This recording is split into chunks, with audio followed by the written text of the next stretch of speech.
স্বাগতম। আপনারা দেখছেন মুক্ত খবর, যেখানে খবর বলে আমরাই দেশের তরুণরা। আমি সৈয়দা আয়েশা আসিফ।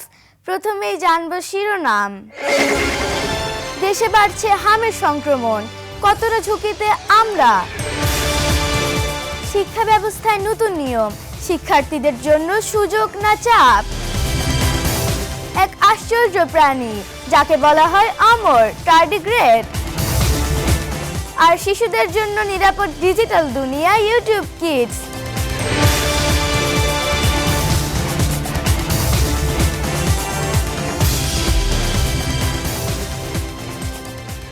তরুণদের চোখে দেশ, চলুন শুরু করা যাক আজকের মুক্ত খবর।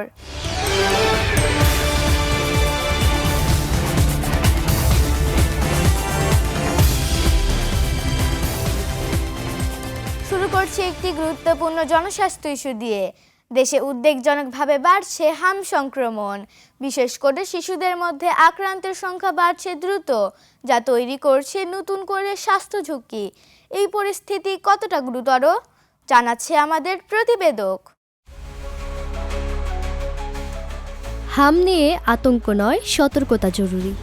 বাংলাদেশে হাম পরিস্থিতি বর্তমানে উদ্বেগজনক পর্যায়ে পৌঁছেছে। বিশেষ করে ২০২৬ সালের মার্চ মাসে এর সংক্রমণ দ্রুত বৃদ্ধি পেয়েছে। স্বাস্থ্য সংশ্লিষ্ট বিভিন্ন সূত্র অনুযায়ী চলতি মাসেই দেশে হাম আক্রান্তের সংখ্যা ১৫০০ ছাড়িয়েছে, যার বেশিরভাগই শিশু। শরীরে যেমন দাগ দেখা দিছে, অস্থির, কোনো খাবার খাইতে পারে না, ওষুধ পর্যন্ত খাইতে পারে না। এটা মারাত্মক আকার ধারণ করছে, অত্যাধিক জ্বর এবং বিভিন্ন ধরনের শরীরে ফুস করে বা ছোট ছোট দাগ হয় অনেক। বাচ্চার জ্বর ৩ দিন হলে, আর বাচ্চার হলে হাম বাড়াচ্ছে কাল থেকে। পরশু দিন থেকে অনেক জ্বর, দুপুরের পর থেকে, তারপর থেকে কালকে সকালে খিচুড়ি জ্বর হয়েছিল। এদিকে হাসপাতালগুলোতেও রোগীর চাপ বেড়েছে কয়েক গুণ। বিশেষজ্ঞরা বলছেন হাম একটি অত্যন্ত সংক্রামক রোগ, যা একজন আক্রান্ত ব্যক্তির মাধ্যমে দ্রুত অনেকের মধ্যে ছড়িয়ে পড়তে পারে। পরিস্থিতির অবনতির পেছনে টিকাদান কর্মসূচিতে ঘাটতি, অভিভাবকদের অসচেতনতা এবং কিছু ক্ষেত্রে ভ্রান্ত ধারণা বড় ভূমিকা রাখছে। ফলে অনেক শিশু এখনও নির্ধারিত টিকার আওতার বাইরে রয়ে গেছে, যা ঝুঁকি আরও বাড়িয়ে তুলেছে। আমরা ইতিমধ্যে 3টা মেডিকেল টিম গঠন করেছি। তারা যথাযথভাবে কাজ করতেছে এবং আমরা আশা করতেছি আমাদের প্রস্তুতির কারণে আমরা আমাদের যে সর্বোচ্চ যে সেবাটা সেটা আমরা দিতে পারবো। 6 মাস পর্যন্ত বয়স যাদের, তারাই বেশি আক্রান্ত হয়েছে। মোটামুটি 65% তারাই আক্রান্ত হয়েছে। আর 1 বছরের উপরে আক্রান্ত হওয়ার সংখ্যা খুবই কম। এই মুহূর্তে করণীয় শতভাগ শিশুর হামের টিকা গ্রহণ নিশ্চিত করা। একে বলে সাপ্লিমেন্টারি ভ্যাকসিনেশন। আক্রান্ত শিশুর আশেপাশের বাড়িগুলো তো বটেই, দেশের ৯৫% জেলায় ৬ মাস থেকে ১৫ বছর বয়সী শতভাগ শিশুকে টিকা দিতে হবে। বিশেষজ্ঞরা স্পষ্ট করে বলেছেন, হাম নিয়ে আতঙ্কিত হওয়ার কোনো কারণ নেই, বরং প্রয়োজন সচেতনতা ও সতর্কতা। সময় মতো এমআর টিকা গ্রহণই এ রোগ প্রতিরোধের সবচেয়ে কার্যকর উপায়। শিশুদের নির্ধারিত বয়সে 2 ডোজে টিকা নিশ্চিত করতে হবে। পাশাপাশি আক্রান্ত ব্যক্তিকে আলাদা রাখা, পরিষ্কার পরিচ্ছন্নতা বজায় রাখা, হাঁচি কাশির শিষ্টাচার মেনে চলা এবং উপসর্গ দেখা দিলে দ্রুত চিকিৎসকের শরণাপন্ন হওয়া জরুরি। সার্বিকভাবে বলা যায়, বর্তমান পরিস্থিতি উদ্বেগজনক হলেও সঠিক সময়ে সঠিক পদক্ষেপ নিলে এটি নিয়ন্ত্রণে আনা সম্ভব।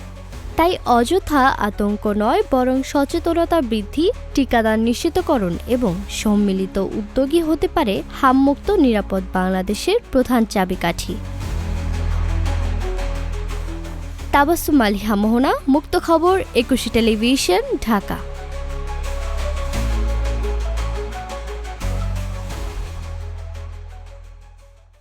স্বাস্থ্য ইস্যুর পর এবার আসি আমাদের প্রতিদিনের জীবনের আরেকটি গুরুত্বপূর্ণ জায়গায়, শিক্ষা।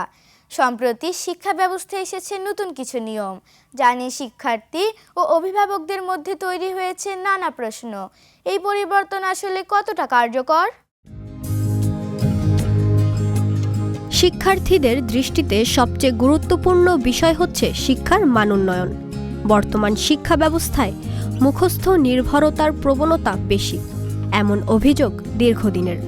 বাস্তবমুখী জ্ঞান, দক্ষতা ও সৃজনশীলতার বিকাশে ঘাটতি রয়েছে বলেও তারা মনে করেন। তাই কারিকুলামে এমন পরিবর্তনের দাবি উঠে এসেছে যা শিক্ষার্থীদের বিশ্লেষণী চিন্তা, সমস্যা সমাধান, দক্ষতা এবং ব্যবহারিক জ্ঞান অর্জনে সহায়তা করবে। পরীক্ষা ও মূল্যায়ন ব্যবস্থার সংস্কারও শিক্ষার্থীদের অন্যতম বড় দাবি। প্রশ্নপত্র ফাঁস, ফল প্রকাশে বিলম্ব এবং মূল্যায়নের অসঙ্গতি তাদের আস্থায় বড় ধাক্কা দিয়েছে। এই প্রেক্ষিতে তারা একটি স্বচ্ছ, নির্ভরযোগ্য এবং প্রযুক্তি নির্ভর মূল্যায়ন পদ্ধতি চালুর প্রত্যাশা করছে। শিক্ষা প্রতিষ্ঠানের অবকাঠামোগত উন্নয়ন নিয়েও শিক্ষার্থীদের উদ্বেগ কম নয়। দেশের অনেক স্কুল ও কলেজে পর্যাপ্ত শ্রেণীকক্ষ, আধুনিক ল্যাব সুবিধা কিংবা ডিজিটাল সরঞ্জামের অভাব রয়েছে, যা শিক্ষার মান উন্নয়নে বড় বাধা। বিশেষ করে গ্রামীণ অঞ্চলে এই সংকট আরও প্রকট। তাই সব প্রতিষ্ঠানে সমান সুযোগ সুবিধা নিশ্চিত করার দাবি জোরালো হচ্ছে। শিক্ষার্থীদের মতে, দক্ষ ও প্রশিক্ষিত শিক্ষক ছাড়া মানসম্মত শিক্ষা কল্পনাও করা যায় না। নিয়মিত প্রশিক্ষণ, দক্ষতা উন্নয়ন এবং কার্যকর পারফরমেন্স মূল্যায়নের মাধ্যমে শিক্ষকতার মান উন্নয়নের দাবি তাদের অন্যতম প্রত্যাশা। শিক্ষার্থীদের আরেকটি গুরুত্বপূর্ণ দাবি হল মানসিক স্বাস্থ্য ও শিক্ষার্থী বান্ধব পরিবেশ নিশ্চিত করা। অতিরিক্ত পড়াশোনার চাপ, প্রতিযোগিতা এবং ভবিষ্যৎ অনিশ্চয়তা অনেক শিক্ষার্থীকে মানসিকভাবে বিপর্যস্ত করে তুলছে। এই পরিস্থিতিতে শিক্ষা প্রতিষ্ঠানে কাউন্সেলিং সেবা চালু করা এবং সহানুভূতিশীল, নিরাপদ ও আন্তরিকতামূলক পরিবেশ গড়ে তোলার প্রয়োজনীয়তার উপরেও গুরুত্ব দিচ্ছে তারা। সব মিলিয়ে নতুন শিক্ষামন্ত্রীর কাছে শিক্ষার্থীদের প্রত্যাশা একটি যুগোপযোগী, বৈষম্যহীন ও মানবিক শিক্ষা ব্যবস্থা গড়ে তোলা, যেখানে জ্ঞান অর্জনের পাশাপাশি নিশ্চিত হবে দক্ষতা, সৃজনশীলতা এবং মানসিক সুস্থতা। জামিনী আক্তার ঝুমুর, মুক্ত খবর, 21 টেলিভিশন, ঢাকা।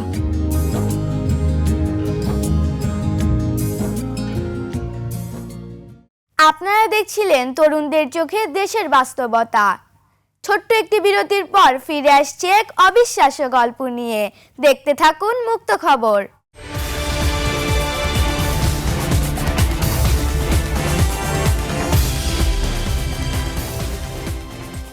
বিরতির পর আবারও স্বাগতম। আপনারা দেখছেন মুক্ত খবর। এবার থাকছে এমন একটি গল্প যা শুনলে আপনি অবাক হবেন, এটা নিশ্চিত। একটি ক্ষুদ্র প্রাণী যাকে বলা হয় পৃথিবীর সবচেয়ে সহনশীল জীব, নাম তার টার্ডিগ্রেড। কল্পনা করুন এমন এক প্রাণী যার মৃত্যু নেই। চরম ঠান্ডা, ভয়াবহ গরম, কোনো কিছুতেই যার কিছুই যায় আসে না।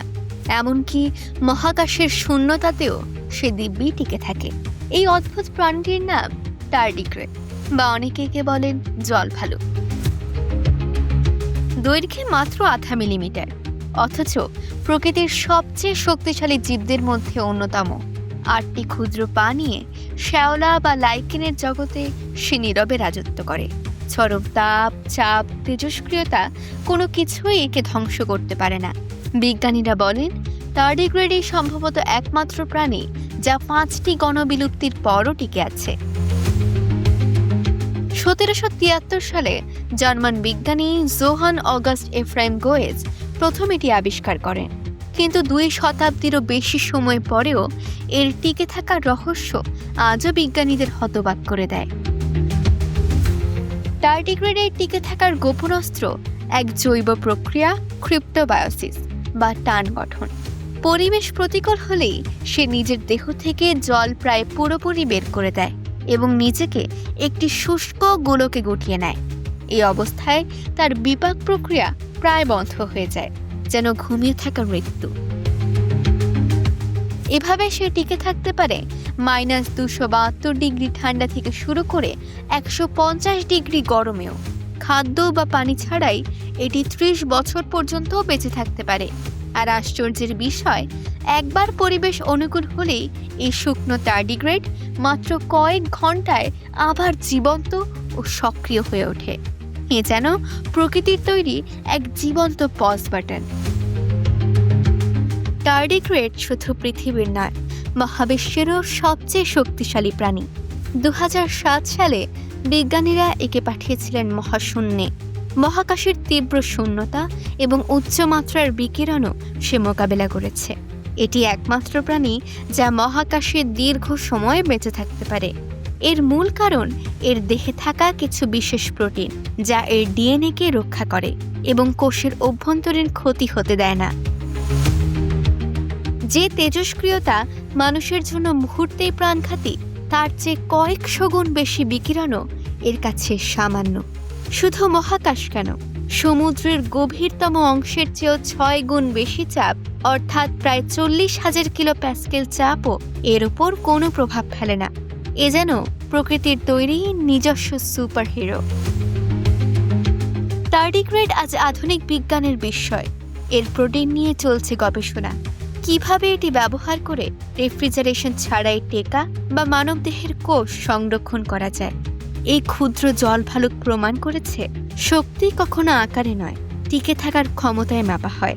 পৃথিবী হোক বা মহাকাশ, টার্ডিগ্রেড যেন জীবনের এক অমর প্রতিচ্ছবি। ভবিষ্যতে হয়তো এই প্রাণী মানবজাতির টিকে থাকার নতুন পথ দেখাবে। Adiba Sultana Alifa, desk report, 21 television.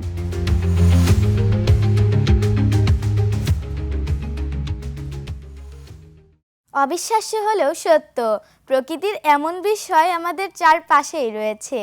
আরও একটি ছোট্ট বিরতির পর ফিরে আসছি ডিজিটাল দুনিয়ার একটি গুরুত্বপূর্ণ দিক নিয়ে।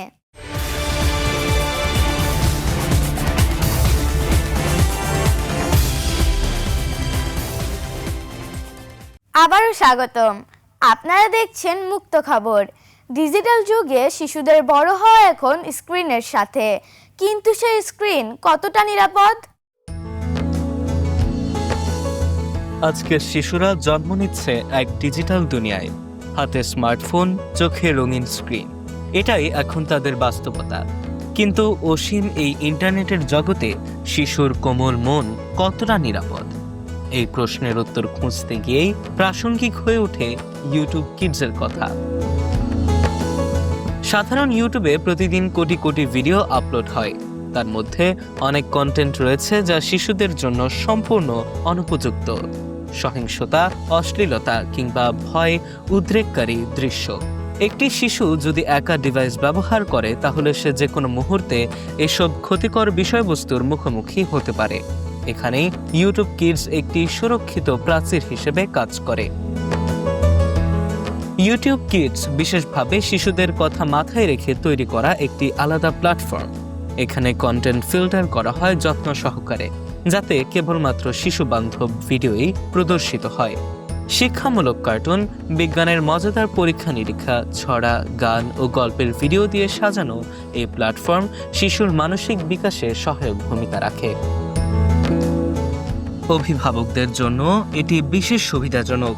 প্যারেন্টাল কন্ট্রোল ফিচারের মাধ্যমে মা বাবা নির্ধারণ করে দিতে পারেন সন্তান কতক্ষণ ভিডিও দেখবে, কোন ধরনের কন্টেন্ট দেখতে পারবে এবং কোনটি পারবে না। ফলে ডিজিটাল স্ক্রিন টাইম নিয়ন্ত্রণে রাখা অনেক সহজ হয়। তবে শুধু প্রযুক্তির উপর ভরসা করলেই চলবে না। বিশেষজ্ঞরা বলেছেন, ইউটিউব কিডস ব্যবহারের সময়ও অভিভাবকের উপস্থিতি জরুরি, কারণ ডিজিটাল সাক্ষরতা শিশুকে শেখাতে হয় পরিবার থেকেই। ডিজিটাল দুনিয়াকে এড়িয়ে চলা সম্ভব নয়, বরং দরকার সচেতন ব্যবহার। ইউটিউব কিডস সেই সচেতনতারই একটি বাস্তব প্রকাশ, যেখানে শিশুর আনন্দ আর নিরাপত্তার হাত ধরে চলে একসাথে। মোহাম্মদ জাফির হাসান, ডেস্ক রিপোর্ট, মুক্ত খবর, 21 টেলিভিশন।